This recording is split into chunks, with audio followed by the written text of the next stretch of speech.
बिस्मिल्लाहिर्रहमानिर्रहीम। Today's topic of discussion is M1 past MCQs keys. तो part 1 मैंने already upload कर दिया है, जिसके अंदर मैंने रूमेटोलॉजी, हीमाटोलॉजी और न्यूरोलॉजी फिनिश किया है। अब हम स्टार्ट करते हैं रिमेनिंग चैप्टर्स। ओके, तो एक पेशेंट है जिसको वर्सनिंग नमूनिया है और red brown, okay, red brown या करंट जेली स्पुटम प्रोड्यूस हो रहा है और चेस्ट एक्सरे में कैविटेटरी लीजन है। कैविटेटरी लीजन स्टाफोरियस में और क्लैप्सिला में देखने को मिलती है। Most probably the diagnose should be the क्लैप्सिला। Most common cause of pneumonia in AIDS patient. Pneumonia in AIDS patient most probably this should be the Streptococcus pneumonia है, लेकिन वो ऑप्शन में नहीं है। और अगर CD4 काउंट 200 से कम हो जाती है तब इस केस में नीमोसिस्टस ज्यूरोविकाई होता है। नेक्स्ट है क्वेश्चन नंबर 3। कोल माइनर्स है, शॉर्टनेस ऑफ ब्रेथ है, blue finger nail, that mean cyanosis हो चुका है। ओके, और FEV1 ओवर FVC रेशियो क्या है? नॉर्मल है। नॉर्मल है that mean restrictive lung disease है, ऑब्स्ट्रक्टिव लंग डिजीज नहीं हो सकता। ओके, नेक्स्ट MCQ है। एक पेशेंट जो कि ATT इस्तेमाल कर रहा है और ऑरेंज रेड यूरिन है, तो ये होते हैं रिफेम्पिन की साइड इफेक्ट होता है। आइसोनियाजाइड की वजह से पेरिफेरल न्यूरोपैथी होती है। एथिओन की वजह से रिट्रो बर्बर ऑप्टिक न्यूराइटिस और रेड ग्रीन कलर ब्लाइंडनेस होती है। और पिराजिनामाइड की वजह से गाउट होता है। क्वेश्चन नंबर 5 के अंदर एक पेशेंट है जिसको कफ है और क्रॉनिक कफ है और फुल स्पेलिंग स्पुटम प्रोड्यूस हो रहा है। ब्रोंकिएक्टेसिस है, इन्वेस्टिगेशन ऑफ चॉइस HRCT होता है, ट्रैम्प लाइन अपीयरेंस होती है। क्वेश्चन नंबर 6 के अंदर 30 ईयर ओल्ड विलेजर है जिसको डिस्निया है, ट्रैक के शिफ्ट हो गया लेफ्ट साइड पर। ओके, और डल परकशन नोट है राइट साइड पर। ओके, अगर ये हाइपर रेजिडेंट परकशन नोट होता और ट्रैके की डेविएशन होती तो ये टेंशन हीमोथोरक्स होता, लेकिन डल परकशन नोट है तो ये प्लूरल ओपिनियन हो जाएगा। क्वेश्चन नंबर 7 के अंदर हिमोप्टेसिस है, copious production of foul smelling sputum है। ओके, और क्लबिंग है, तो ये most probably diagnose should be the bronchiectasis. Okay, इसके बाद नेक्स्ट है कि प्रोग्रेसिव डिस्निया है, ड्राई इरिटेटिंग कफ है, अर्ली क्लबिंग है। सबसे इंपॉर्टेंट पॉइंट है लेट इंस्पायरेटरी क्रैपिटेशंस है, दोनों लंग बेसिस पर। तो ये आपको इडियोपैथिक पल्मोनरी फाइब्रोसिस या फाइब्रोसिंग अल्विलाइटिस में देखने को मिलती है। ठीक हो गया। क्लबिंग याद रख लेना किन किन कंडीशन में होती है। लंग एब्सेस में होती है, ब्रोंकिएक्टेसिस में होती है, कैंसर में होती है, फाइब्रोसिंग अल्विलाइटिस में होती है और सिस्टिक फाइब्रोसिस में होती है। ओके, जिसको याद कर रहा था वो वापस आ भी गया। Cystic fibrosis, 13 year old boy जिसको रिपीटेड चेस्ट इन्फेक्शन या रिकरेंट अमोनिया है और स्वेट के अंदर सोडियम क्लोराइड का लेवल ज़्यादा है, अप्रोक्सीमेटली 60 से ज़्यादा होता है। ओके, तो सिस्टिक फाइब्रोसिस के अंदर क्या चीज़ नहीं होती? प्लूरल फ्री नहीं होती, ब्रोंकिएक्टेसिस, मैल अब्जॉर्प्शन, सब चीज़ें आपको देखने को मिलती है।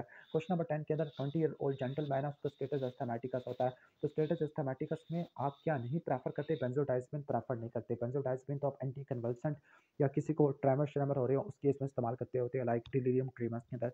नेक्स्ट केस है कि 16 ईयर ओल्ड पेशेंट है जिसको ब्रोंकियल अस्थमा था, उसको राइट साइडेड चेस्ट पेन होना शुरू हो गया with exacerbation of breathlessness, that means secondary pneumothorax हो गया। तो सेकेंडरी न्यूमोथोरैक्स में कौन सा फीचर नहीं होता? यहाँ पे ऑप्शन ई लगाया हुआ है, तो बेस्ट ऑप्शन है shift of मीडियस्टिनम towards affected side. Okay, towards the healthy side होता है। क्लबिंग, ब्रेथलेसनेस, प्रोटेक्टिव कफ है और फीवर है, तो लंग एब्सेस हो सकता है। डिफरेंशियल के अंदर ब्रोंकिएक्टिसिस भी आप रख सकते हो। क्लियर? तो इसका क्या ठीक ऑप्शन नहीं है। ऑलवेज रिक्वायर सर्जिकल ड्रेनेज, हर बार सर्जिकल ड्रेनेज नहीं करनी होती लंग एब्सेस की, एंटीबायोटिक से भी काम चल जाता है। 56 ईयर ओल्ड हैवी स्मोकर है, क्रॉनिक कफ और ब्रेथलेसनेस है, तो कोर पल्मिनल में क्या चीज़ नहीं देखने को मिलती? लैटरल कोर्स बेसल क्रैपिटेशन नहीं होती। बाकी tall R waves in the lead 1V2 ये क्यों होती है? ये आपको राइट वेंट्रिकल हाइपरट्रॉफी की वजह से देखने को मिलती है। रेस JVP होता है, लेफ्ट पैरास्टर्नल हीव होता है, लाउड P2 होता है, लेकिन लैटरल बेसल क्रैपिटेशन नहीं होती। लैटरल बेसल क्रैपिटेशन तो आपको लेफ्ट वेंट्रिकुलर फ्लीवर में देखने को मिलती है। नेक्स्ट है क्वेश्चन नंबर 14 है, difficulty in breathing in the past है, सीवियर डिफिकल्टी इन ब्रीदिंग है। ओके, यानी पहले उसको ना डिफिकल्टी इन ब्रीदिंग के अटैक्स थे, डिस्निया के अटैक्स होते थे, यानी अस्थमा था, उसको स्टेटस अस्थमैटिकस हो गया है। ब्रोंकाई, ब्रोंकाई नहीं रोंकाई है और साइनोसिस ऑफ हैंड्स है, लेकिन कोई क्लबिंग नहीं है। ओके, तो ये क्या स्टेटस अस्थमैटिकस होता है? स्टेटस अस्थमैटिकस में आपने इनहेल्ड साबा और लाबा आपने देना होता है। क्वेश्चन नंबर 15 के अंदर चलते हैं। पेशेंट है जो पल्मोनरी ट्यूबरक्लोसिस डायग्नोस हो चुका है, वो ATT के ऊपर है और जॉन्डस हो गया है। अब जो जॉन्डस होता है ना या हेपेटाइटिस होता है, ये सारे ATTs की वजह से होता है, सिवाय एथियम के। एथियम ब्यूटोल की वजह से यूजुअली जॉन्डस रिलेटिवली ना होने के बराबर होता है। इसके बाद नेक्स्ट क्वेश्चन है पीएच। ओके, क्रॉनिक कफ है और शॉर्टनेस ऑफ ब्रेथ है। ओके, क्रॉनिक कफ है और शॉर्टनेस ऑफ ब्रेथ। ओके, ठीक है। और अगर आप देखोगे CO2 का लेवल काफ़ी ज़्यादा कम हो चुका है। ओके, हाइपर वेंटिलेशन की वजह से CO2 का लेवल कम हो जाएगा, तो इसका मोस्ट प्रोबेबली जो आंसर होता है वो एम्फीसीमा होता है। अब क्रॉनिक ब्रोंकाइटिस में तो CO2 का लेवल ज़्यादा आपको देखने को मिलता है, एम्फीसीमा में CO2 कम हो जाती है। ओके, तो ये एम्फीसीमा इसका डायग्नोस बनता है। क्वेश्चन नंबर 17 के अंदर ड्राई कफ है, फीवर फॉर 4 वीक्स है, मोस्ट प्रोबेबली TB हो सकता है, हाइलर लिम्फेडिनोपैथी या कंसोलिडेशन है, तो आपने सबसे ऊपर TB को रखना होता है। ओके, नेक्स्ट है क्रॉनिक स्मोकर है, उसका कफ का करैक्टर खराब होना शुरू हो गया है और हिमोप्टेसिस आ गया है, तो विच of the following should be the diagnosis है? तो ये डायग्नोस हो सकता है लंग का कैंसर है। तो लंग कैंसर में आप स्पुटम एग्जामिनेशन करोगे, मैलिग्नेंट सेल्स आप देखोगे। नेक्स्ट क्वेश्चन है, मिडिल एज पर्सन है, इमरजेंसी में आया with severe shortness of breath है, जो कि फर्स्ट टाइम डेवलप हुई है। ब्लड प्रेशर 100/60, ये इंपॉर्टेंट पॉइंट है। बायलैटरल बेजल क्रैपिटेशन है चेस्ट पर। बायलैटरल बेजल क्रैपिटेशन ये पल्मोनरी एडीमा की वजह से होती है, लेफ्ट वेंट्रिकुलर फ्लूइड की वजह से हो सकती है। सही है, जिसमें भी आपको कार्डिक एस्थमा देखने को मिल सकता है। तो डायग्नोस किया cardiac asthma. Next time case of patient describe above है। ओके, तो इमरजेंसी में क्या दे दोगे आप? लूप डायरेटिक, फिर ऐसे दे दोगे, यानी पल्मोनरी एडीमा में आप एलएमएनओपी देते हैं। Loop diuretic, morphine, oxygen nitrates और पोजीशन मेंटेन करते हैं। क्वेश्चन नंबर 21 है, यंग इंडिविजुअल को, आई डोंट थिंक सो कि यूएचएस में पिक्चर वाले क्वेश्चन भी आते हैं, लेकिन आप पिक्चर को देखोगे आपको कंसोलिडेशन नजर आ रही है। Fever, left sided chest pain है। ओके, तो ये निमोनिया कंसोलिडेशन में होता है। मुकोनियम आइलियस इक्विवेलेंट सिंड्रोम, ये कॉम्प्लिकेशन होती है सिस्टिक फाइब्रोसिस की। Okay, which of the following drug has non role in causing an attack of asthma. ठीक है, एस्थमा ना एस्पिरिन, बीटा ब्लॉकर और ओरल कॉन्ट्रासेप्टिव पिल से एग्रेवेट हो जाता है। बर्ड के एक्सपोजर की वजह से क्लैमिडिया सिटिकाई होता है। एड्स वाले पेशेंट में अपॉर्चुनिस्टिक इन्फेक्शन, नीमोसिस्टम जीरोविकाई होता है। Okay, red green colour blindness और रेट्रोबल्बर ऑप्टिक न्यूराइटिस एथेम्ब्यूटोल की वजह से देखने को मिलता होता है। क्लियर बायलैटरल हाइलालिफेडिनोपैथी सार्कोइडोसिस में होती है। पोस्चरल ड्रेनेज पिपार्सिन टेजोबैक्टेरियम है। उसके अलावा परक्यूटेनियस एम्बोलाइजेशन ब्रोंकियल आर्टरी ब्रोंकिएक्टिसिस में करते होते हैं। ओके, इतना बड़ा सिनेरियो दिया हुआ है, डिस्निया हुआ है, लेफ्ट साइड का फेलियर है, जेवीपी बढ़ गया, बायलैटरल एंकल एडीमा और टेंडर हिपैटोमेगाली है, राइट साइडेड हार्ट फेलियर है और पेरिकार्डियल कैल्सिफिकेशन है। दैट मींस एक कॉन्स्ट्रक्टिव पेरिकार्डाइटिस है और कॉन्स्ट्रक्टिव पेरिकार्डाइटिस में कुस्मल साइन पॉजिटिव होता है। कुस्मल साइन क्या होता है? इंस्पायरेशन के अंदर जेवीपी बढ़ जाती होती है। क्वेश्चन नंबर 30 के अंदर चलती है, फीवर है और प्रोडक्टिव कफ है फॉर द पास्ट 2 months है, sputum copious in amount of foul smelling है। ओके, सही है। ओके, ओके, ठीक है। और इसको पास हिस्ट्री थी टीबी की, इसको पास हिस्ट्री क्या है? टीबी की हिस्ट्री है। और यानी स्पुटम कोपियस और फूल स्मेलिंग है। मोस्ट प्रोबेबली ये क्या हो सकता है? ओके, अच्छा, productive cough for the past 2 months और फीवर भी आपको देखने को मिलता है। यूजुअली ब्रोंकिएक्टिसिस में फीवर नहीं होता। ठीक है, और अगर आप देखोगे फिंगर की क्लबिंग है, फिंगर की क्लबिंग है, कोर्स क्रैपिटेशन है लेफ्ट अपर लोब के अंदर, वास्कुलर मार्किंग वगैरह बढ़ गई है, पेरी ब्रोंकियल थिकनिंग है। इन शॉर्ट ये सिनेरियो सारा ना टीबी की वजह से क्या हो गया? ब्रोंकिएक्टिसिस हो गया। तो यहाँ पे इसने लिखा sputum examination for culture sensitivity. I think the most appropriate step क्या होगा? एचआरसीटी आपने कराना है ब्रोंकिएक्टिसिस को देखने के लिए। क्वेश्चन नंबर 31 के अंदर 53-year-old मैन जिसको कफ और पीरियोडिक ब्रीदिंग की हिस्ट्री और वीजिंग है, दैट मीन्स एस्थमा है। और ओके, सही है।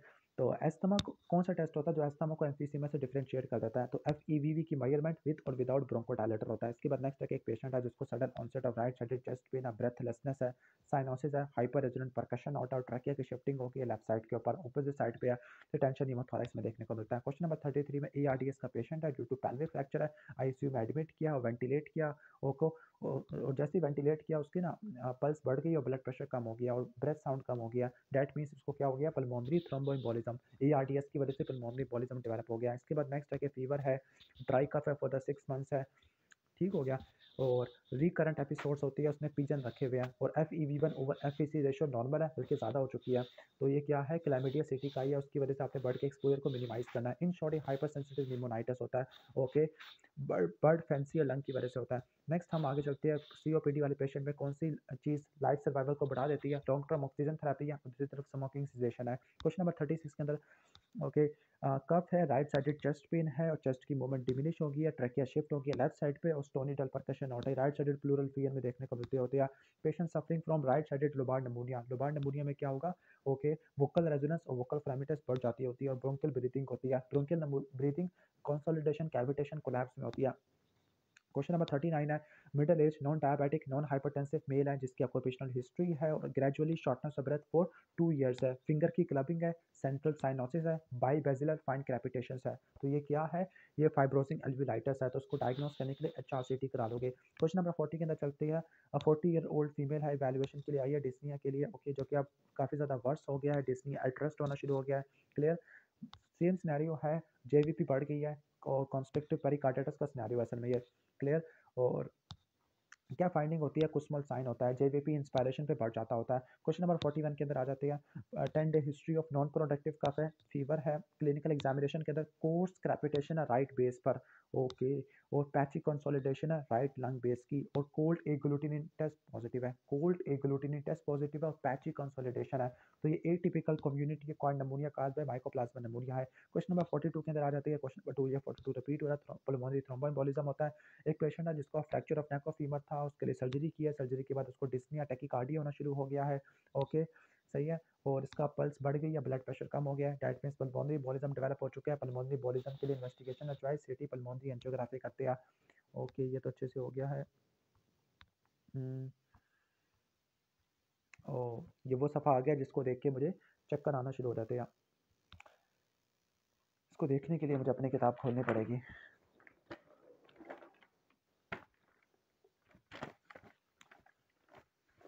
ओके, क्वेश्चन नंबर 44 के अंदर क्या लिखा हुआ है? क्वेश्चन नंबर 44 के अंदर वही सेम सिनेरियो है कि रिस्ट्रिक्टिव लंग डिजीज़ है और उसने कबूतर पाले हुए हैं। तो कबूतर पालने की वजह से बर्ड के एक्सपोजर की वजह से बर्ड फैंसी लंग या हाइपर सेंसिटिव निमोनाइटिस हो सकता है, जिसको एक्सट्रिंसिक एलर्जिक एल्वुलाइटिस भी कहते हैं।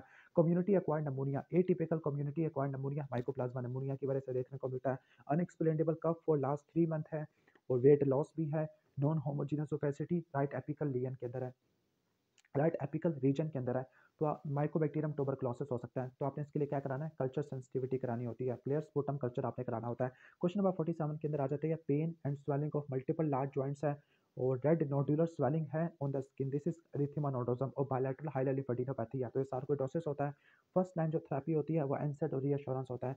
सडन शॉर्टनेस ऑफ ब्रेथ है और चेस्ट पेन है, लेफ्ट साइडेड नीमोथोरैक्स है। तो नीमोथोरैक्स में इसका प्लूरोडाइसिस करेंगे।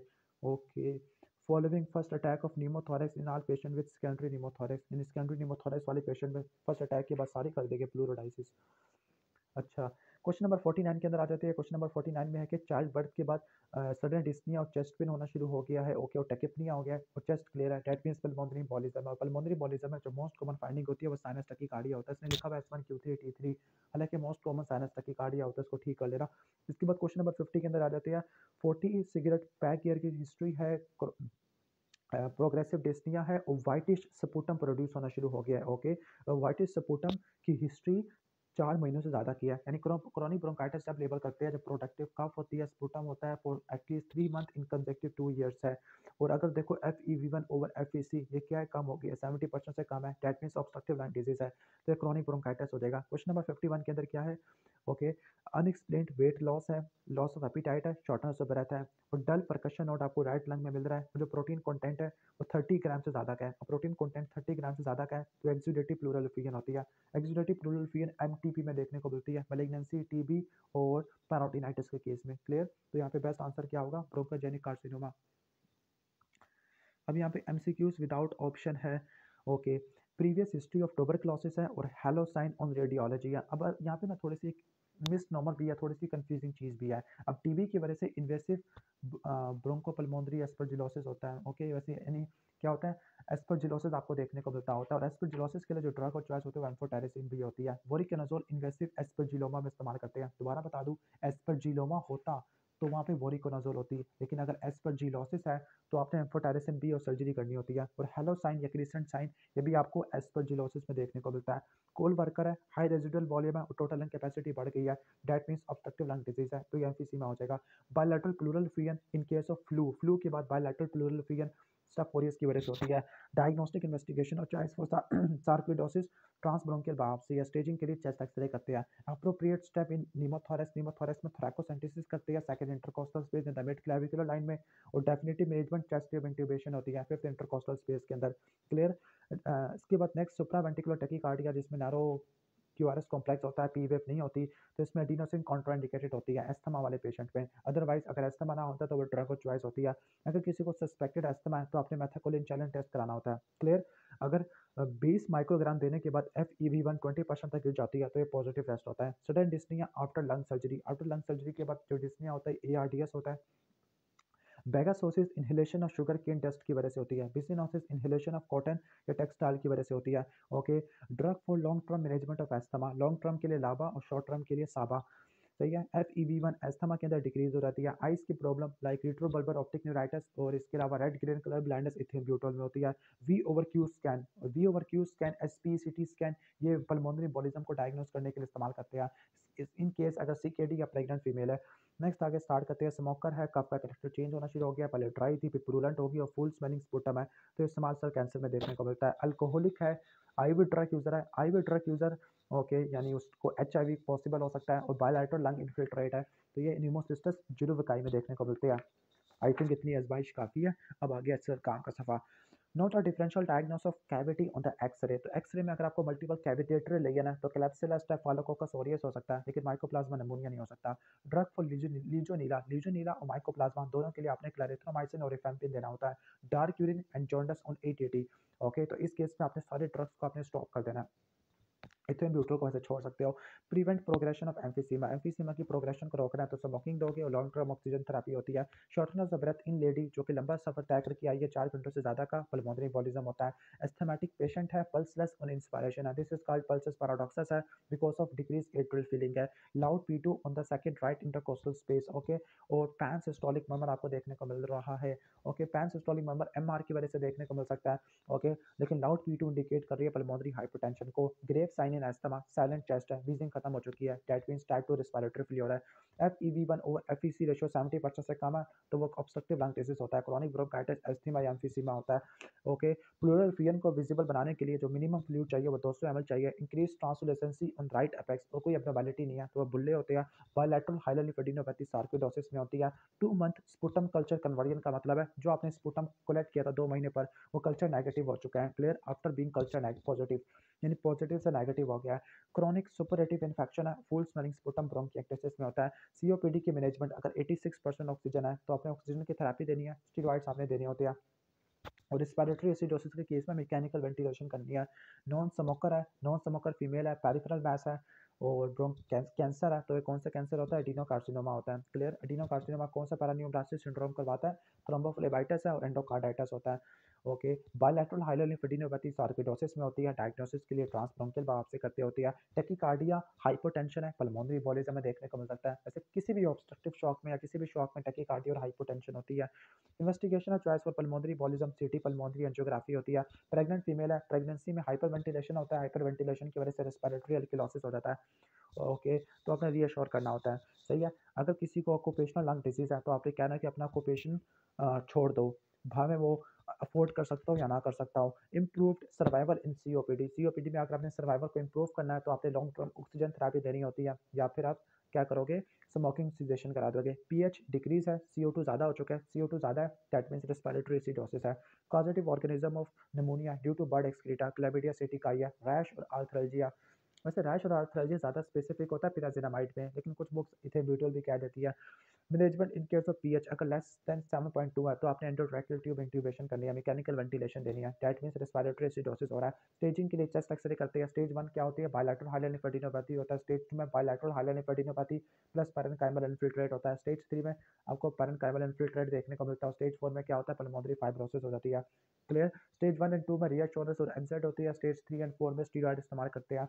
नेक्स्ट हम आगे चलते हैं। First on investigation for pulmonary embolism D diamond करा लोगे because of high negative predictive value, मतलब अगर नेगेटिव आ गए तो पल्मोनरी एम्बोलिज्म नहीं हो सकता।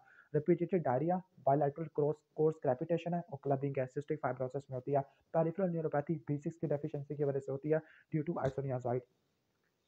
मैनेजमेंट आफ्टर फ्लूइड एस्पिरेशन के बाद आपने फॉरन इमीडिएट सक्शनिंग करनी है to prevent aspiration pneumonia. Trachea की शेप ऑपोजिट साइड पे होगी, अटेंशन हीमोथोरैक्स है।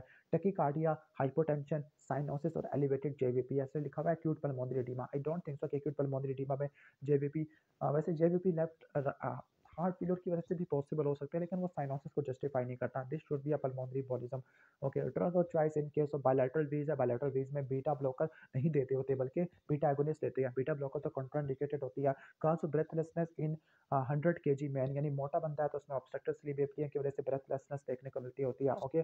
टीबी के लिए जो कंफर्मेटरी इन्वेस्टिगेशन होती है स्पुटम कल्चर होता है, बैक्टेक मीडियम पे या लोवेस्टिन जेंसन मीडियम पे ग्रो करते होते हैं।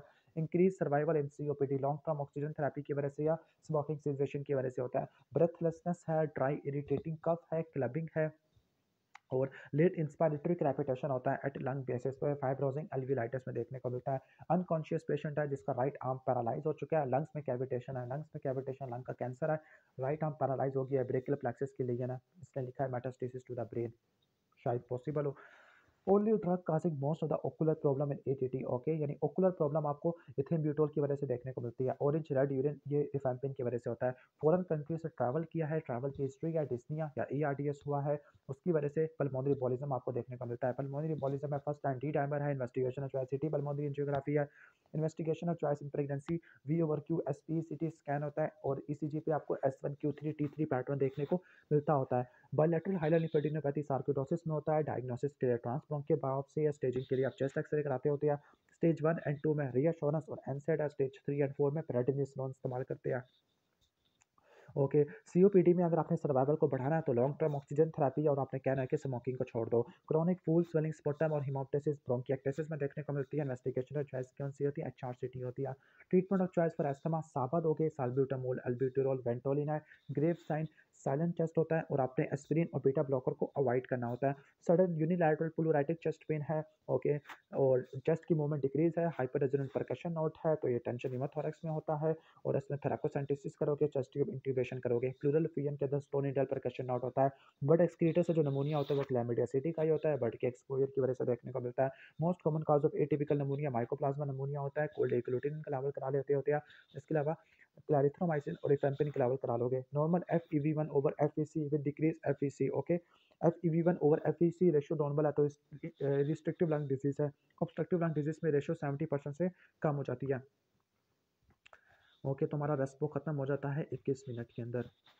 ओके, अब हम स्टार्ट करते हैं CVS cardiovascular system. Okay, young female है जिसको डिस्निया है, कफ है, वो blood tinge frothy sputum, frothy झाग वाला स्पुटम आ रहा है, पल्मोनरी एडीमा की वजह से होता है, और लाउड S1 है और मिड डायस्टोलिक मरमर है। दैट मींस उसको mitral stenosis leading to pulmonary oedema है। PDA को अगर आपने बंद करना है तो आप इंडोमेथासिन दोगे, खोलना है तो माइजोप्रोस्टोल दे दोगे। पिरासीमाइड होती है, ये ड्रग क्या करवा सकती है, हाइपोवोलीमिया, हाइपोनेट्रीमिया, हाइपोकलीमिया करवा देती है। नेक्स्ट है एट्रियल फिब्रिलेशन में पल्स इरेगुलर होती है, दैट मीन्स के वॉल्यूम में और रेट में दोनों में इरेगुलर होती है।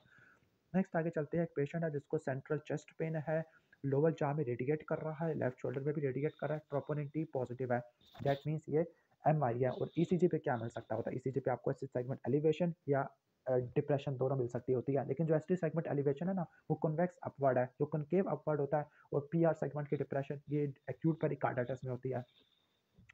एल्डरली लेडी है, लाइट हेडेडनेस है, और सिनकोपी है, चक्कर आ रही है, पल्स ब्रेडिकार्डिया और कैनन वेव्स है। कैनन वेव्स AV डिसोसिएशन की वजह से देखने को मिलती है, और ये होती है 3rd डिग्री हार्ट ब्लॉक के अंदर, और 3rd डिग्री हार्ट ब्लॉक में आपको शीन स्ट्रोक ब्रीदिंग भी देखने को मिलती है।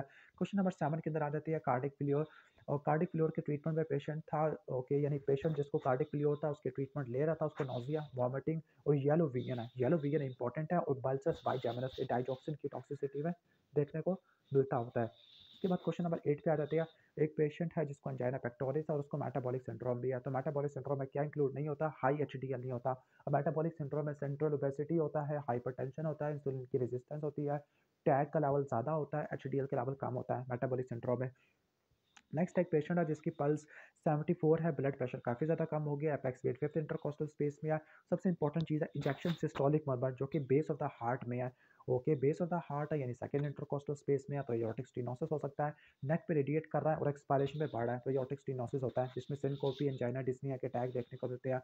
एक पेशेंट जिसको अनकॉम्प्लिकेटेड हाइपरटेंशन है, ओके, BP उसका 160/100 है, तो मतलब इसका ट्रीटमेंट स्टार्ट करोगे। अब देखो 55 साल से नीचे है तो आप ACE इनहिबिटर या ARB में से इस्तेमाल करोगे। ओके, अब कौन से इस्तेमाल नहीं कर सकते, तो आप मिथाइल टोपन ही दोगे। अगर 55 साल से नीचे है तो ACE इनहिबिटर या ARB, 55 से ऊपर है तो आप क्या दोगे, CCB या कैल्शियम CCB या थायराइड डायूरेटिक।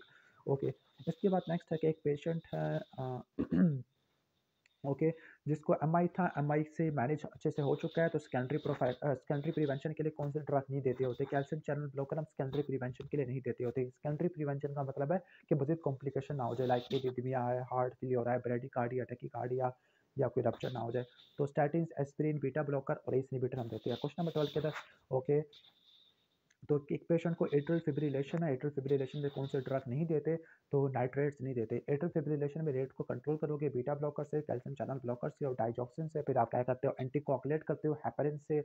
ओके, और आप कार्डियोवर्जन वगैरह करते होते हैं। इसके बाद नेक्स्ट है 55 ईयर ओल्ड जेंटलमैन जिसको रिकरेंट ब्लैकआउट होते हैं, कौन सी इन्वेस्टिगेशन किसी काम के नहीं है, एक्सरे स्कैल पे आपको कुछ भी नजर नहीं आएगा, हड्डियां नजर आएगी बस। क्वेश्चन नंबर 14 के अंदर एक पेशेंट है जिसको डायबिटीज है, हाइपरटेंशन और पार्किंसन है, repeated falls due to postural hypotension है। ओके, पोस्चुरल हाइपोटेंशन किस वजह से नहीं देखने को मिल सकती,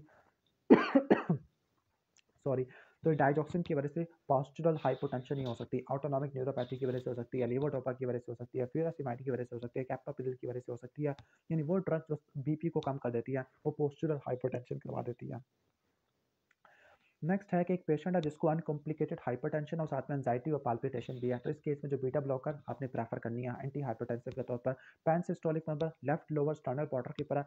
ओके, अगर पैन सिस्टोलिक मेंबर अपेक्स पे होता तो वह एम मारता, लेकिन लेफ्ट लोअर स्टर्नल बॉर्डर पे है तो या तो वीएसडी या टीआर हो सकता है। नेक्स्ट आगे चलते हैं, इरेगुलर पल्स है, तो आपको एट्रियल फिब्रिलेशन आपके जहन में आता होता है। इन गोच नॉन पल्सेटाइल नेक वेन है, लीवर इलाज है और एडिमा ऑफ हीट है, तो विच of the following is okay likely possible. अब नेक में इलाज है, इलाज लीवर और एडिमा ऑफ हीट, वैसे राइट साइडेड हार्ट फेलियर की चीज़ें ज़्यादा बताई हुई है। ओके, तो I think the best of constructive pericarditis भी बन सकता है, लेकिन इसमें कोई पेरिकार्डियल कैल्सिफिकेशन वगैरह नहीं दी हुई। Okay, congestive heart failure label करने के लिए आपको डिस्निया वगैरह भी चाहिए होता है। चलो ठीक है, कंजस्टिव हार्ट फेलियर ही लेबल कर लेते हैं। इसके बाद नेक्स्ट क्वेश्चन पे आ जाते हैं। नेक्स्ट क्वेश्चन है कि एक पेशेंट है जिसको पाल्पिटेशन है, wide fixed splitting of S two है, बस वाइट फिक्स स्प्लिटिंग पड़ा तो एएसडी बन जाएगा। अगर आप फिर भी देखोगे राइट साइड पे ना, लाइक राइट एट्रियम पे और राइट वेंट्रिकल पे आके ऑक्सीजन काफ़ी ज़्यादा हो गई है, स्टेप अप ऑक्सीजन सैचुरेशन है। इसके बाद क्वेश्चन नंबर 20 के अंदर आ जाओगे। क्वेश्चन नंबर 20 के अंदर आप देखो, ईसीजी पर 1 है, एवीएल है, वी5 और वी6, इसमें क्या हो रही है, एसटी सेगमेंट की एलिवेशन है, तो ये आपको लैटरल वाल एमआई में देखने को मिलता है, सर्कमफ्लेक्स आर्टरी के इन्वॉल्वमेंट की वजह से होता है। इसके बाद क्वेश्चन नंबर 21 है acute pulmonary S2। Okay, pulmonary S2 ने लिखना चाहिए था लाउड P2, ये आपको पल्मोनरी हाइपरटेंशन में देखने को मिलती है। वेन की बैक फिनोमिना में progressive lengthening of PR interval है followed by drop beat. Okay, इसके बाद ये तो हो गया हमारा क्वेश्चन, रिकरेंट ब्लैकआउट्स हो जाते हैं, तो हो गया। नेक्स्ट है clubbing is a recognised feature of. अब क्लबिंग रिस्पायरेटरी केसेस के अंदर तो बताया था कि आपको लंग एब्सेस में देखने को मिलती है, ब्रोंकिएक्टिसिस में, कैंसर में, फाइब्रोसिंग एल्विलाइटिस में और सिस्टिक फाइब्रोसिस में। जबकि सी आपके लाइक सीवीएस में इन्फेक्टिव एंडोकार्डाइटिस और ईसन मैंगर सिंड्रोम है, और जीआईटी में सिरोसिस है, सिलिक डिजीज है, क्रॉन्स डिजीज है। ओके, माइट्रल सिनोसिस में लाउड S1 होता है, कोलैप्सिंग पल्स आपको एयोटिक रिगर्जिटेशन में देखने को मिलता है। ओके, रिमेटिक फीवर की जो कॉम्प्लिकेशन है वो सेंटिनल हेमकोरिया होता है। सिम्वास्टैटिन, ये क्या है, आपकी स्टैटिन होती है, एलडीएल को कम कर देती है। इसके बाद अब इतना लंबा चौड़ा सा क्वेश्चन आ गया है, तो इस क्वेश्चन में देखो sudden onset of squeezing chest pain है और वॉमिटिंग है। ओके, और इसका 2 घंटे पहले से हुआ था पेन और एट रेस्ट, अब 2 घंटे से पेन हो रहा है, दैट मीन्स ये एंजाइना तो हो नहीं सकता है, एमआई होगा। एमआई है और जहाँ पे रेडिएट कर रहा है और सब लिंगुअल नाइट्रोक्लेसिस से ठीक नहीं हो पा रहा, और ईसीजी कराई है, एस्टी सेगमेंट की एलिवेशन मिल रही है। स्टेमी में क्या करते हैं, हम क्या करते हैं हम परक्यूटेनियस कोरोनरी इंटरवेंशन देते होते हैं। टाइम फ्रेम आपने रट्टा मार लेना है, 90 मिनट्स होता है, लेकिन आप 2 घंटे तक वगैरह कर सकते होते हैं इस टाइम में परक्यूटेनियस कोरोनरी इंटरवेंशन है। इसके बाद नेक्स्ट टाइम बॉलिक स्ट्रोक है और एट्रियल फिब्रिलेशन देखने को मिल रही है, तो रिकरेंस ऑफ स्ट्रोक को प्रिवेंट करने के लिए कौन से ड्रग दोगे, आप वारफेरिन दे दोगे, एंटीकोगुलेंट दे दोगे। नेक्स्ट क्वेश्चन पे चलते हैं, एक हाइपरटेंसिव मेल है जिसको लिसिनोप्रिल एस इनहिबिटर दी गई है। ओके, एस इनहिबिटर एम्लोडिपिन और हाइड्रोक्लोरथायोजाइड है। एस इनहिबिटर है, कैल्शियम चैनल ब्लॉकर और थायोजाइड डाययूरेटिक है। अगर इनसे रिस्पॉन्ड नहीं कर रहा तो उसको बोलते हैं resistant hypertension, and the most common cause of resistant hypertension क्यों होती है, नॉन कंप्लायंस की वजह से देखने को मिलती है।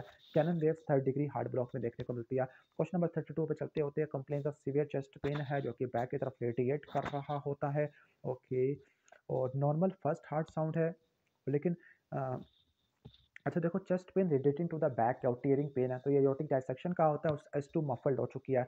ओके, और अर्ली डायस्टोलिक मर्मर है, अर्ली डायस्टोलिक मर्मर क्यों आ रहा है, एयोर्टिक रिगर्जिटेशन की वजह से। ओके, और मफल्ड हार्ट साउंड क्यों हो रही है, कार्डिक टेम्पोराट की वजह से। चेस्ट पेन बैक की तरफ क्यों जा रहा है, एयोर्टिक डायसेक्शन की वजह से। तो इन तीनों चीज़ों को आपने जोड़ देना है। नेक्स्ट हम आगे चलते हैं। ओके, रिब्स का फ्रैक्चर हुआ है, रिब्स के फ्रैक्चर की बात किया हुआ है कि उसका पल्स क्या हुआ है, ज़्यादा हो गई है, ब्लड प्रेशर कम हो गया है, जेबीपी बढ़ गई है और मफल्ड हार्ट साउंड है। तो ये आपको देखने को मिलती है कार्डिक टेम्पोनाट पे। बैक स्ट्राइड को सारा उसने बताया हुआ है।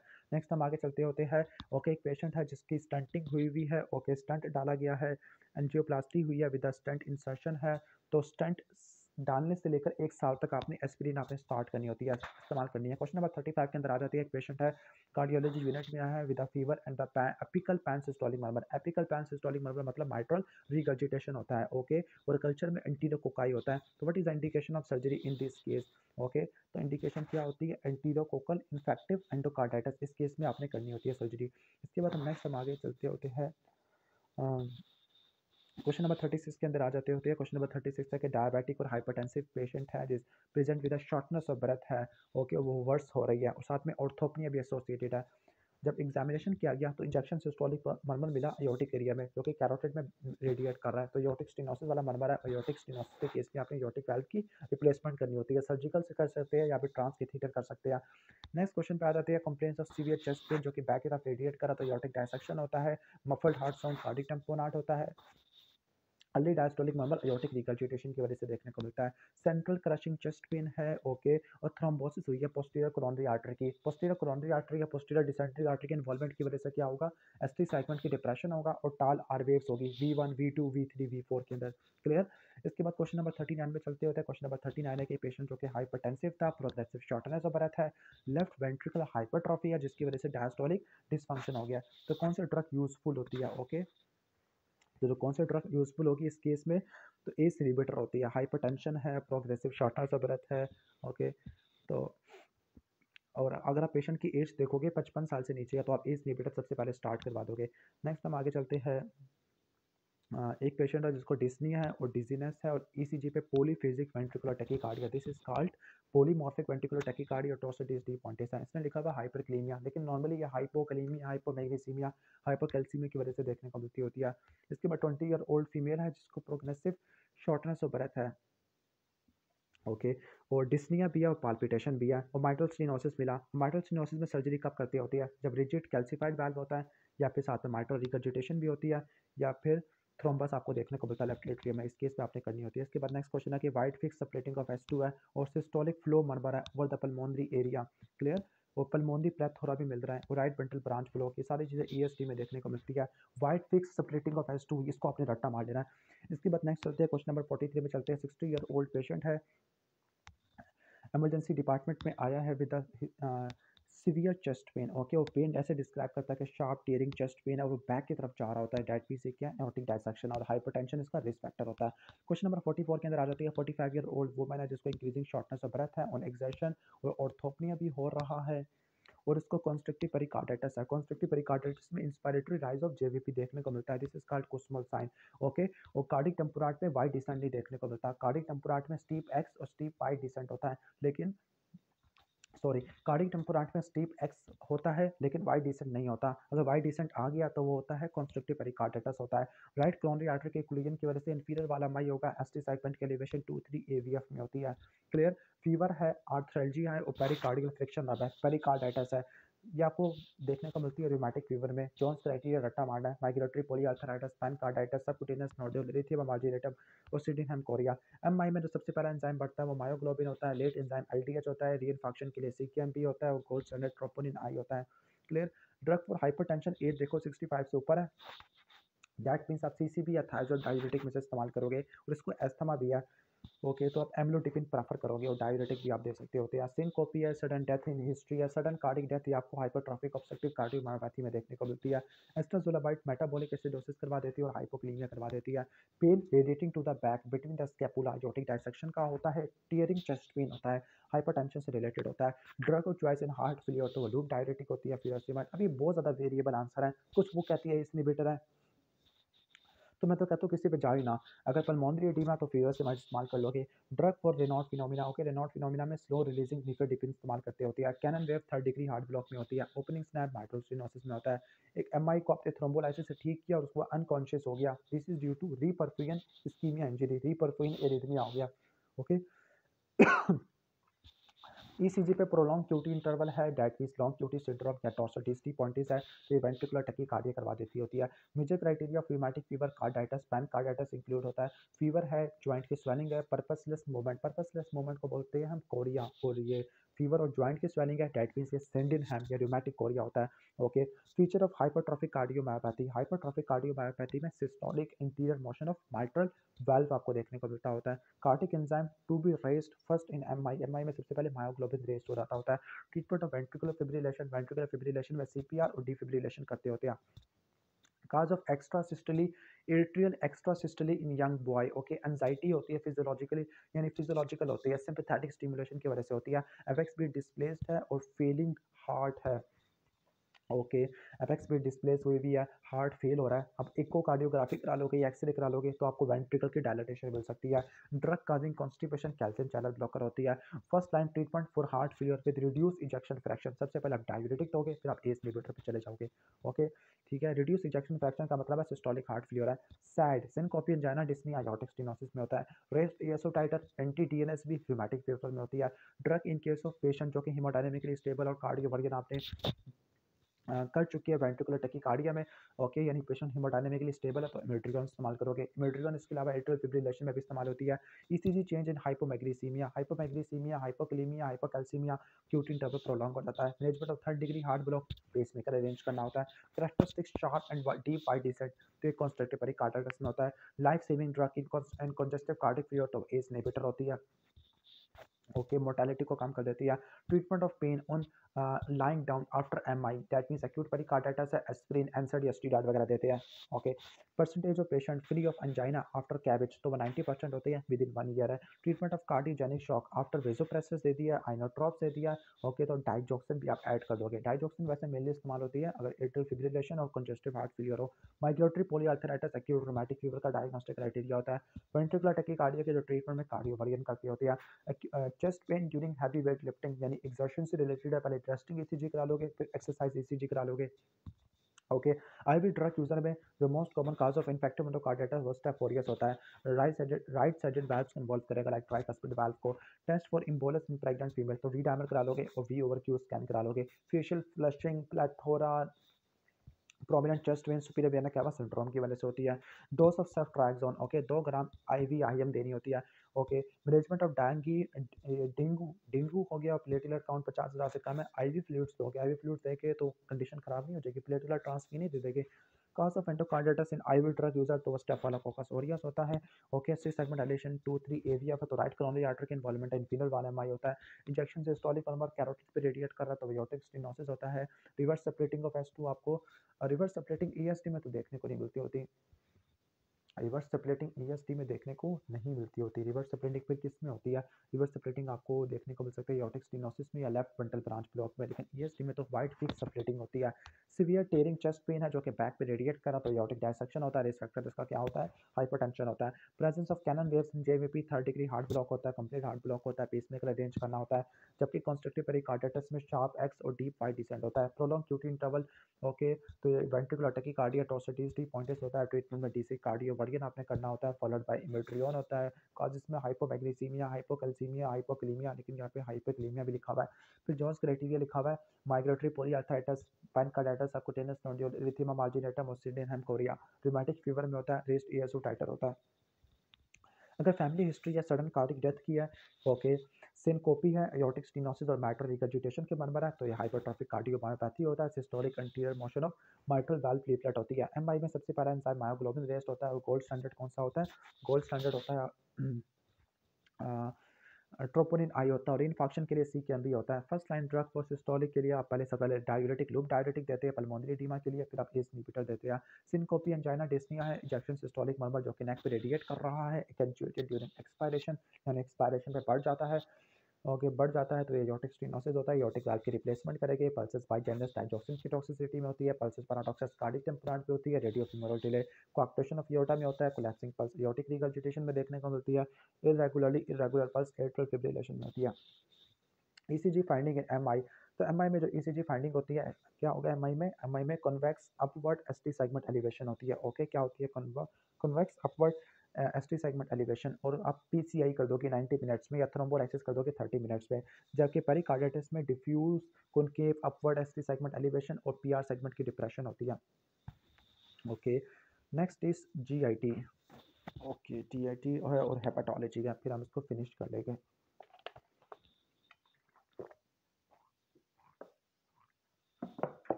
नेक्स्ट हमारा है जीआईटी वाला पोर्शन है। मैं थोड़ा सा टाइम इसलिए ले रहा हूँ क्योंकि मेरे पास वीडियो एडिट करने का टाइम नहीं होगा, मैं ऐसे ही वीडियो यूट्यूब पे अपलोड कर दूंगा।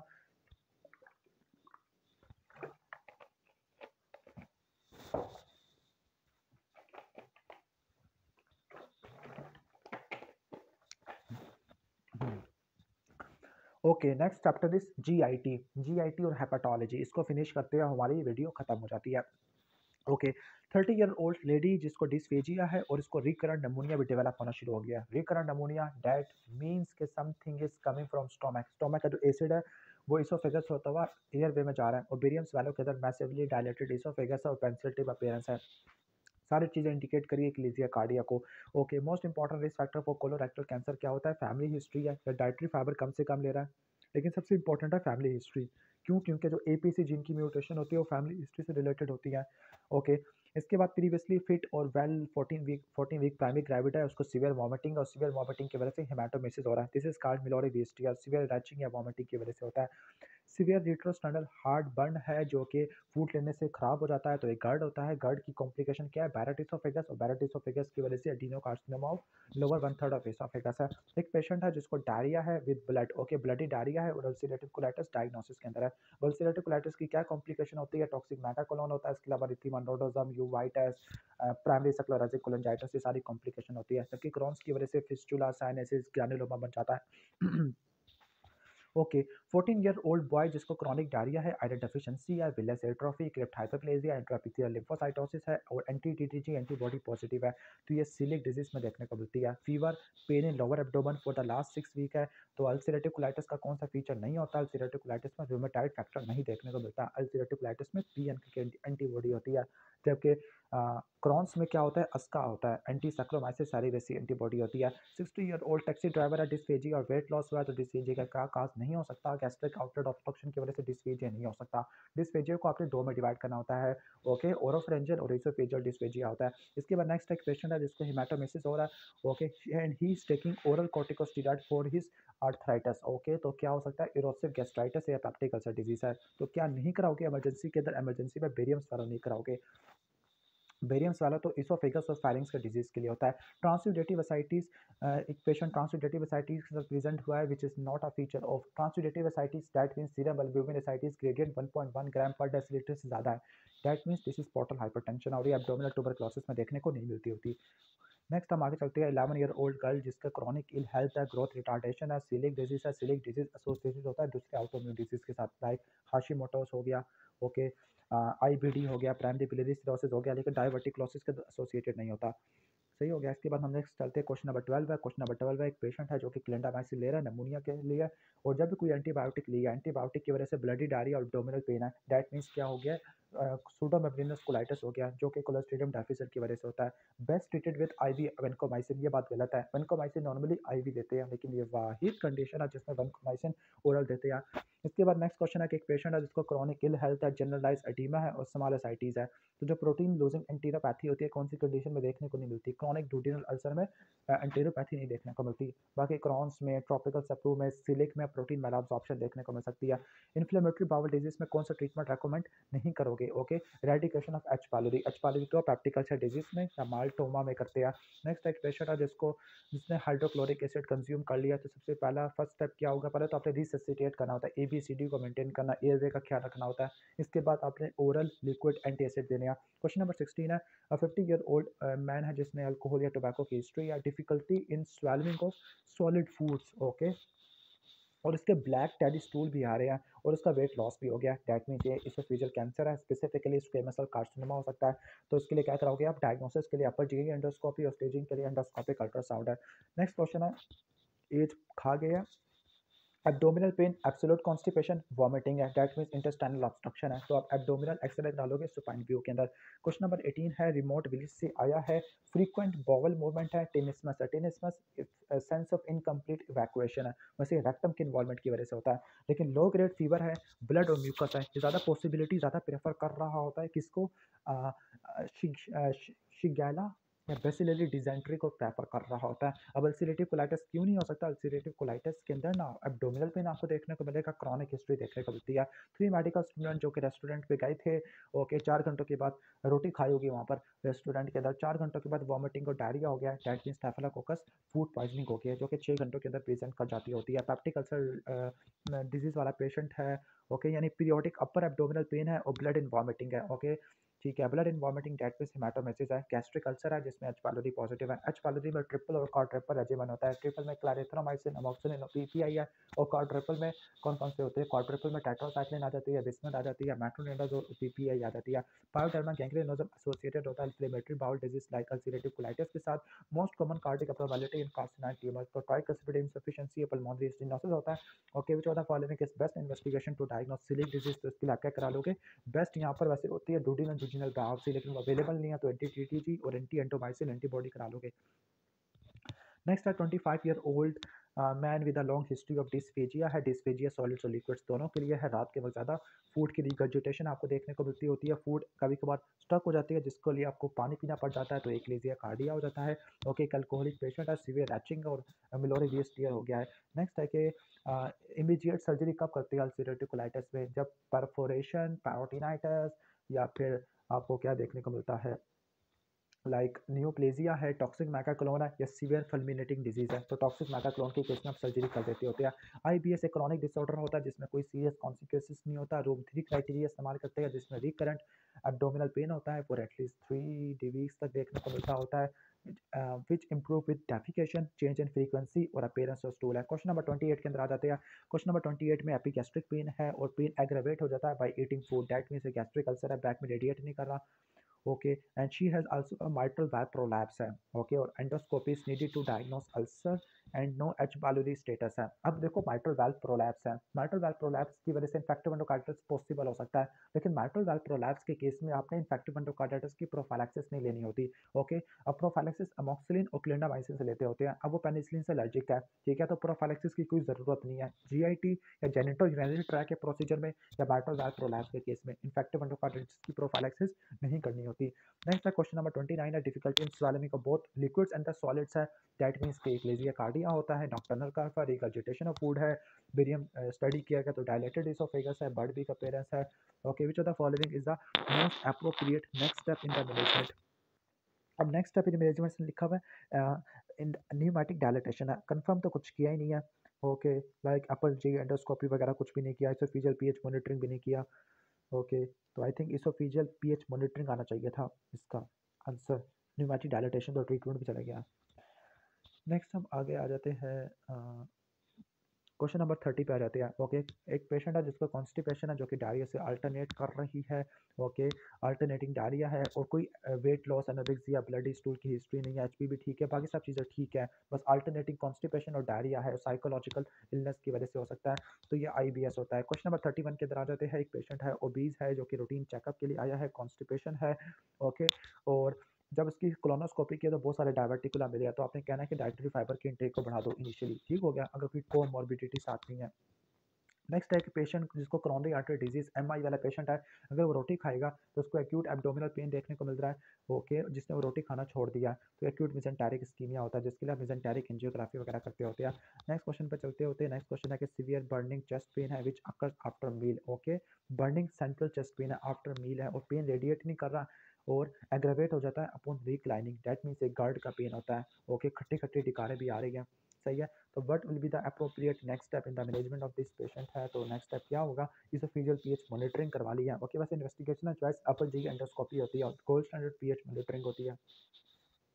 इसके बाद एक पेशेंट है जिसको डायरिया 3-1 से है, फ्रीक्वेंसी स्टूल 5 लेकर 6 होती है, स्टूल में म्यूकस भी है और ब्लड भी है, वेट लॉस भी आ रहा है, okay, that means ulcerative colitis होता है, तो इसमें आपने क्या करानी है, कोलोनोस्कोपी प्लस माइनस आपसे करानी है, watery foul smelling diarrhoea since the childhood, that means ये क्या हो सकता है, सीलिक डिजीज हो सकता है।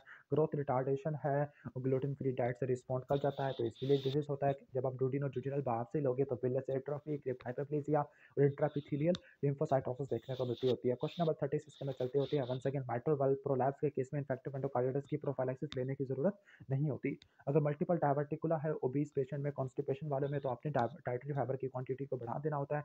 ओके, ये भी हो गया। क्वेश्चन नंबर 38 की एक्यूट मेसेंटेरिक स्कीमिया था, एमआई के बाद पोस्ट पेरेंडियल पेन होता है, एब्डोमिनल पेन। ओके, इसके बाद ये वाला इसोफिजियल पीएच मॉनिटरिंग अभी गार्ड वाले पेशेंट के लिए हो चुकी है। ओके, क्वेश्चन नंबर 40 ये भी रिपीट हो, अल्सरेटिव कोलाइटिस जिसमें कोलोनोस्कोपी प्लस माइनस बाप से करते हैं। क्वेश्चन नंबर 41 स्टार्ट करते हैं। एपिगैस्ट्रिक पेन है जो कि एंटीसीजर ठीक नहीं हो रहा।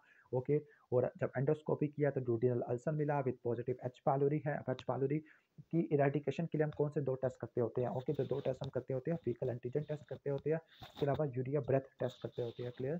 ठीक हो गया, लेकिन यूरिया ब्रेथ टेस्ट काफ़ी महंगा होता है, काफ़ी ज़्यादा एक्सपेंसिव होता है, हर कोई बंदा अफोर्ड नहीं कर सकता। ओके, और तीन जो नॉन इन्वेसिव टेस्ट होते हैं इसके लिए एच पाइलोरी के लिए, वो कौन कौन से होते हैं? सीरोलॉजी होती है, ओके, यूरिया ब्रेथ टेस्ट होता है और फीकल एंटीजन टेस्टिंग होती है। क्लियर? ऑलमोस्ट ये हो जाएगा। तो यूरिया ब्रेथ टेस्ट और फीकल एंटीजन ये हम एक्टिव इन्फेक्शन को देखने के लिए करते होते हैं। क्वेश्चन नंबर 42 के अंदर आ जाते हैं। मिडिल एज पर्सन है जिसको नॉजिया, वॉमिटिंग और अपर एब्डोमिनल डिस्टेंशन है। वॉमिटिंग काफ़ी ज़्यादा लार्ज क्वांटिटी की है, उसमें फूड पार्टिकल्स आ रहे हैं। और क्लियर? और upper abdominal distension that means obstruction पड़ी हुई है और इसको मेटाबॉलिक एल्किलोसिस भी है विद पैराडॉक्सिकल एसिड्यूरिया, तो ये गैस्ट्रिक आउटलेट ऑब्स्ट्रक्शन में देखने को मिलता होता है। लूज मोशन और वेट लॉस है, काफ़ी अर्से से है। Diarrhoea improve with avoiding wheat product, that means सिलिक डिजीज है। सिलिक डिजीज में कौन सा फीचर नहीं होता? इम्पेयर्ड ग्लूकोज टॉलरेंस कर भी आपको देखने को नहीं मिलती होती। इसके बाद आई थिंक ये एमसीक्यू तो रिपीट हो रहा है। 34 ये तो हमने कर लिया है। ओके, क्वेश्चन नंबर 44 पे चलते हैं। ओके, क्वेश्चन नंबर 44 है, वेट लॉस है, एब्डोमिनल पेन है और डायरिया है। ओके, वॉमिटिंग है और सीवियर ओरल अल्सर है। Oral ulcer that means aphthous ulcer होते हैं। ओके, और स्किप लेंगे ना तो ये क्रॉन्स डिजीज में देखने को मिलती होती है। अल्सरेटिव कोलाइटिस के बारे में क्या बात ठीक नहीं है? तो अल्सरेटिव कोलाइटिस में पेरिनल फिस्टुला साइनसिस वगैरह ये देखने को नहीं मिलते होते। नेक्स्ट क्वेश्चन है, वाटरी डायरिया है। ओके, और 9 टाइम्स है।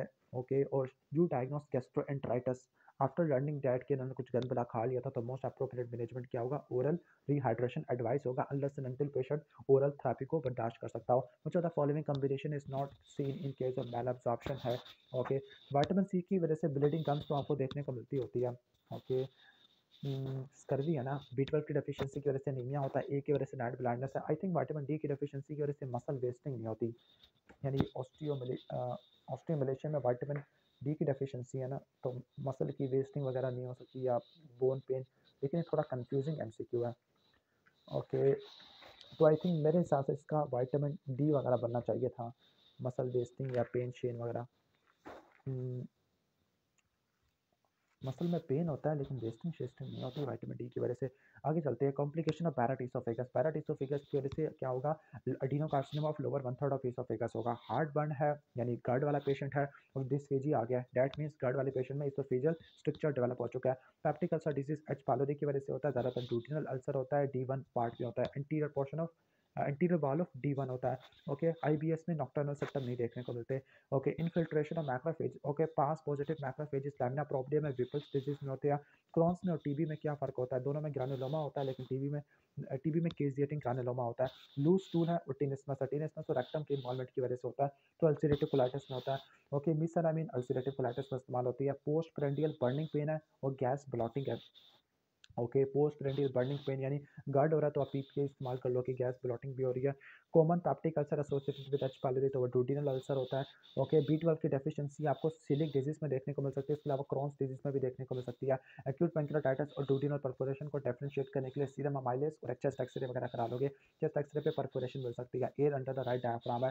काज ऑफ प्रूरेटिक एनाई इंट्रोपिस वेनिकुलरिस की वजह से होती है। रूम 3 क्राइटेरिया आईबीएस में अप्लाई होता है। ओके, ओल्ड मैन है विद हाइपरटेंशन है। ओके, ओल्ड पर्सन है और हाइपरटेंशन है, 55 साल से ऊपर वाला है, वैसे इसमें आप कैल्शियम चैनल ब्लॉकर देते हैं और थायराइड डाययूरेटिक देते हैं, लेकिन अगर कोई ऑप्शन नहीं होगा तो मेटाप्रोलोल, कार्बिडोल, बाइसोप्रोलोल दे सकते हैं। अगर एट्रियल फिब्रिलेशन की हिस्ट्री और एक्यूट एब्डोमेन है तो एक्यूट मेसेंटेरिक इस्कीमिया होता है। Cause of columnar metaplasia of oesophagus.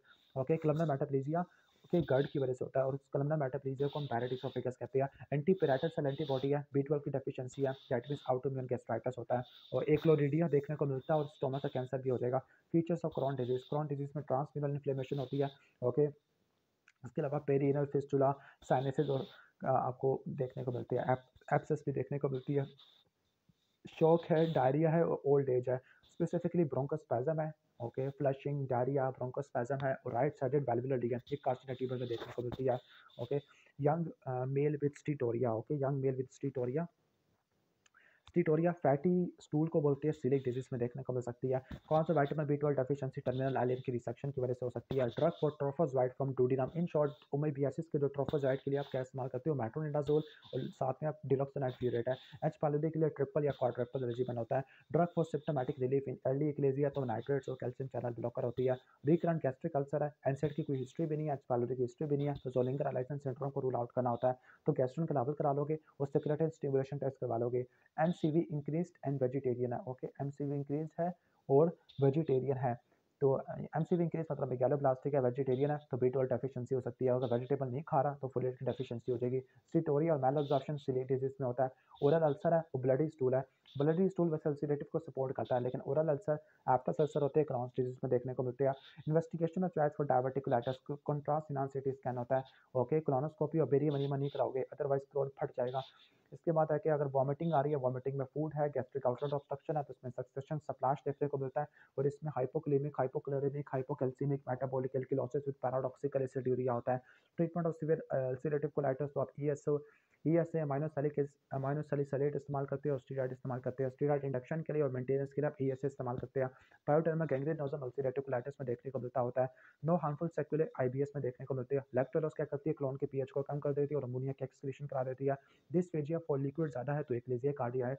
Terminal आलियम को काट दिया तो B12 की डेफिशिएंसी हो जाती है। ऑक्कल्ट ब्लड है और वेट लॉस है, यानी ब्लडी स्टूल आपको अल्सरेटिव कोलाइटिस में देखने को मिलते हैं। Risk factor for oesophageal adenocarcinoma. Okay, risk factor for oesophageal adenocarcinoma तो ये किसमें देखने को मिलता होता है। ओके, गर्ड में, गर्ड की वजह से पैरेट इसोफेगस होगा, फिर एडिनोकार्सिनोमा हो जाएगा। एंटीरोकिटेनियस फिस्टुला क्रॉन्स डिजीज में होता है और इसको ठीक करने के लिए आप एंटी TNF देते हैं।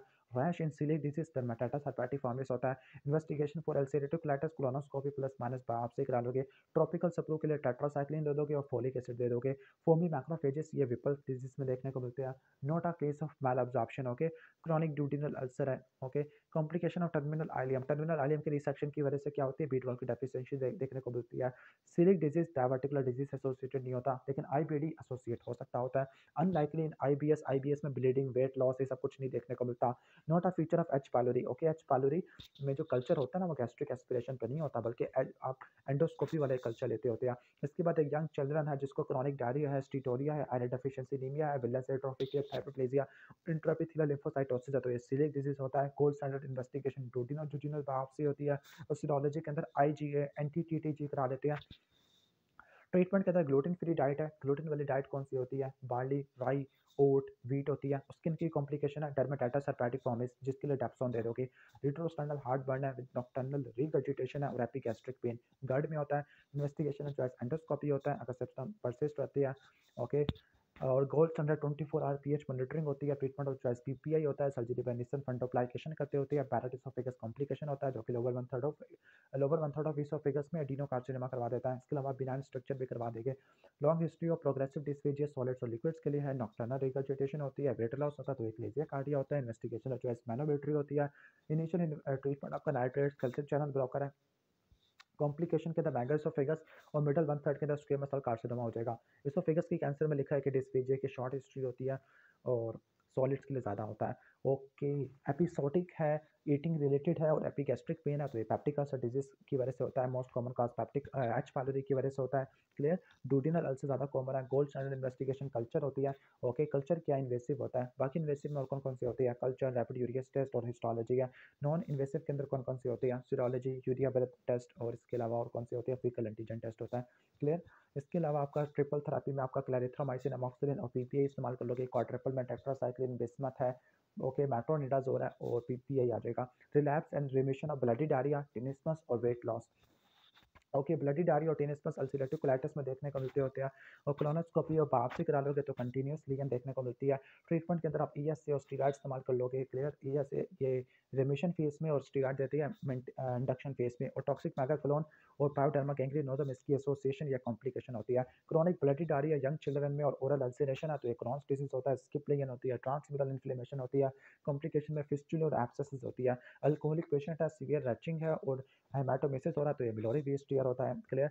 इसके बाद है resection of terminal ileum. Okay, terminal ileum की रिसेक्शन की वजह से विटामिन बी 12 की डेफिशिएंसी हो जाती है। Crampy abdominal pain relieved by defecation. Okay ठीक है, क्रैम्पी एब्डोमिनल पेन है जो कि डेफिकेशन से रिलीव हो जाता है। और कोई स्टूल में ब्लड वगैरह नहीं है या अल्टरेशन ऑफ बोवल हैबिट्स नहीं है तो आईबीएस होता है। डायग्नोस बनाने के लिए रूम 3 क्राइटेरिया इस्तेमाल करते हैं और इसमें कोई अलार्मिंग सिम्टम नहीं होते। फोमी मैक्रोफेजेस पास पॉजिटिव होते हैं तो विपल्स डिजीज में देखने को मिलते हैं। और इसमें आपने आईवी या इंट्रामस्कुलर 2 ग्राम सेफ्ट्राइजोन इस्तेमाल करते हैं फॉर 2 वीक्स।